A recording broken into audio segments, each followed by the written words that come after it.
دنیا میں اگر ہمیں یہ کہا جائے کہ آپ کے حوالے سے کوئی کیس ہے تو ایف آئی آر لکھنی ہے، لیکن ہم آپ کو اختیار دیتے ہیں کہ آپ اپنی ایف آئی آر خود لکھیں، تو کیا خیال ہے؟ آپ اپنے آپ کو وہاں مجرم ثابت کریں گے، ملزم ثابت کریں گے؟ ہرگز نہیں۔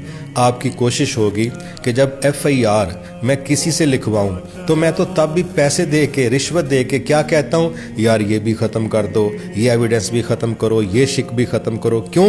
تاکہ میں سزا سے بچ جاؤں۔ جب کوئی میرے متعلق ایف آئی آر لکھے تو میں اس کو رشوت دے کے یا منت کر کے کہوں کہ مجھے یہاں مجرم نہیں، مجھے بری ثابت کریں، کچھ ایسی شکیں لکھ دیں کہ مجھے سزا نہ ملے۔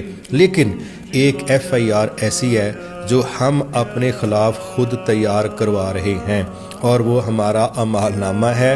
اس میں کوئی وہی کچھ لکھ رہا ہے کہ جو ہم ایکٹ کر رہے ہیں۔ یقین کیجئے، میں سمجھتا ہوں کہ یہ جو دعا ہے نا، ربنا ظلمنا انفسنا، اے ہمارے رب ہم نے اپنی جانوں پر ظلم کیا، تو یہ اس بات کی بہت بڑی دلیل ہے کہ ہم اپنے اعمال اس طرح کے کر رہے ہیں کہ ہمارے فرشتے جو ایف آئی آر ہمارے متعلق درج کر رہے ہیں، اس میں اپنی طرف سے وہ کچھ شامل نہیں کریں گے۔